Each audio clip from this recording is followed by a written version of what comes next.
Hello there guys, and welcome back to the channel. So in today's video, unfortunately, we are gonna have to talk about Sandman.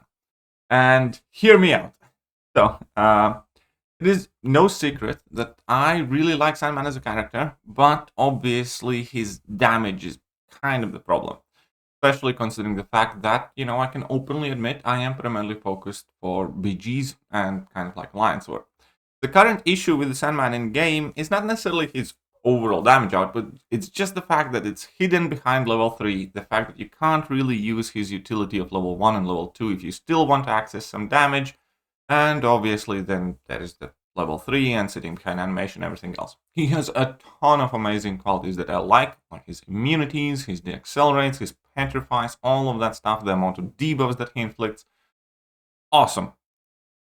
Which is why when I saw the buff details revealed by CCP, and in this case by Kabam employee, that I was extremely happy. There are very meaningful and significant changes that they announced, effectively. Sandman, and they're effectively in 3 points. The biggest thing likely is the fact that his burst damage will now scale with modified attack. Means you'll benefit from any furies, from any nodes, from recoil masteries, from your boosts, and so on and so forth. That is a massive, massive improvement. That is kind of like if you imagine if Galen benefited from nodes and stuff like that, and he, instead of bursting 200k, could burst 300k or 400k. Huge, and it's awesome.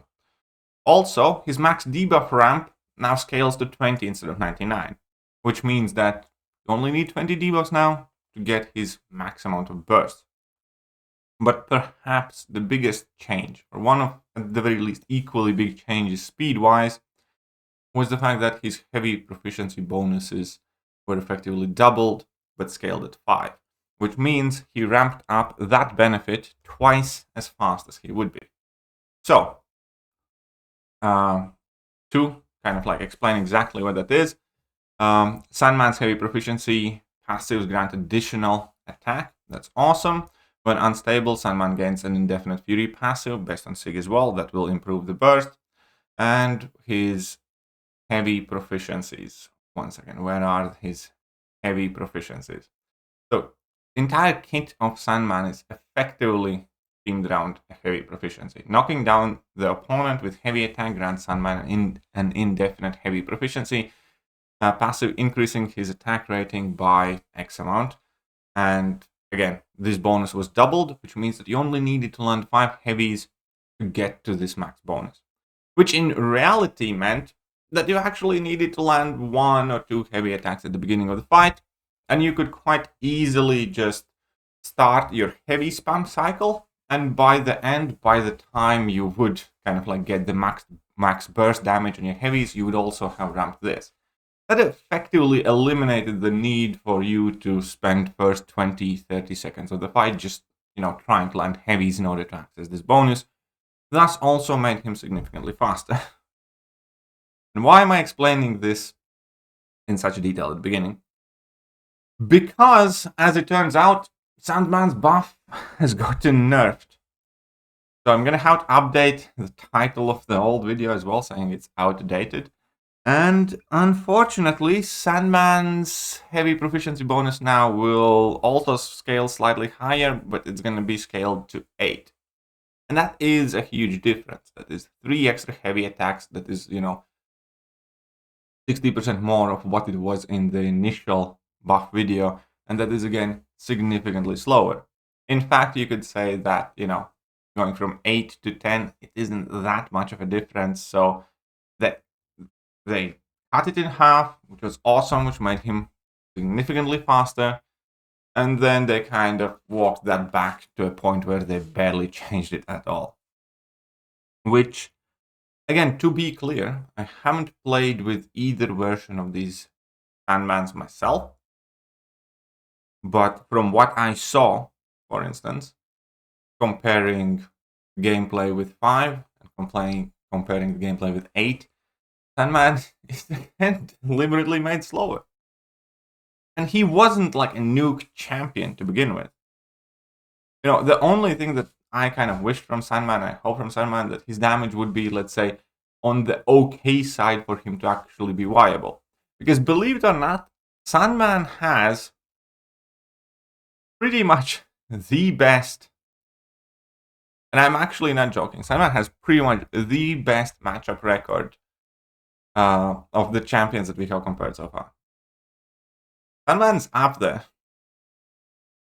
Yes, he would still be obviously slower than Jags and Stark Spidey and Silk in many of these matchups, but he's also, relatively tanky with his resistances and everything else, and he has tons of utility, which enabled him to take vast majority of the tough matchups. In fact, if Sandman's buff would not have been changed, I would pretty much almost definitely have taken him to rank 5 within first week or two after he got buffed.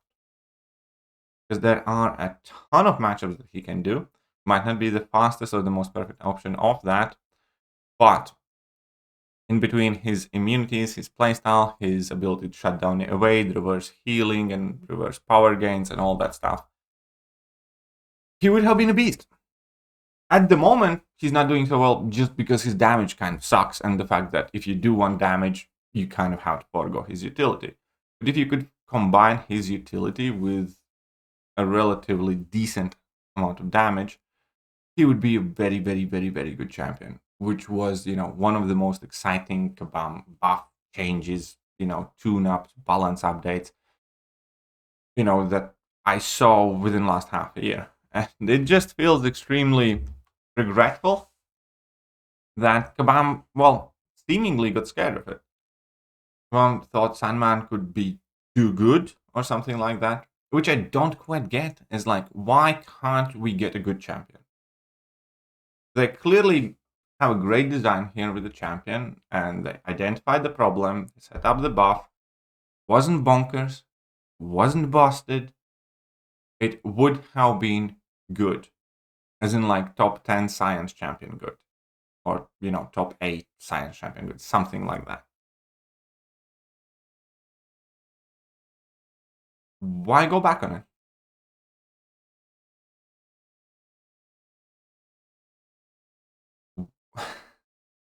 What's the best way to explain here? A lot of these tune-ups to these champions, whether they go up or down, or in fact most of these tune-ups to champions, whether they go up or down, just don't matter really. Like if we take a look at the champions released this year, and we find champions that already have gotten tuned up, for the most part they have been meaningless, really. Take a look at all the champions, okay, Wiv's tune-up, good, we'll go with that. And then we have Cassie, which was a tune down, Zemo, which was obliteration of the character, which was Absman, which was kind of a tune down, which was Future Ant-Man, which was kind of like a bug fix. What I'm trying to get at is that virtually none of these have actually made an impact. And I'm generally starting to think whether that's by design. Whether it's just the appearance of doing something without, actually letting any of these things, matter too much. I don't know. I do know that, Kabam is obviously well within their rights to change the buff until they officially announce these details and whatnot and so forth. It just feels so gnarly. This is one of those things where you get excited about something, you look forward to it, and then Kabam just decides like, no, you can't have nice things. We're gonna fuck with him a bit more. We're gonna make him significantly less exciting. Now again, to be 100% transparent and clear, I'm not saying that I'm still not gonna like Sandman after these changes, even if they nerf the buff. I'm not going to say that Sandman is not get more popular, is not going to be a decently good champion. I am going to say that this still kind of feels shit. Especially, you get the shiny, awesome thing dangled in front of you, which you, like thinking about it again, it wasn't broken or busted. It was good. And, plenty of utility. And then I was like, nah, it's too shiny. It's too nice for you. It's like, you see that shiny new Ferrari over there? No, you can't get that. You're going to get that Vauxhall Astra. Also a solid car. It's like, yeah, but if you hadn't shown me the Ferrari before, obviously I was hoping for that one now that you pointed it out to me, goddammit. Kind of a similar thing here. I'm not saying this buff isn't going to be solid. I'm saying it's hard to take this buff as a good buff now that you have seen that it could have been better. Or that it was better. Let me know what you guys think about this entire situation, but I'm definitely kind of peeved off. And yeah, I'll catch you guys later. Bye-bye.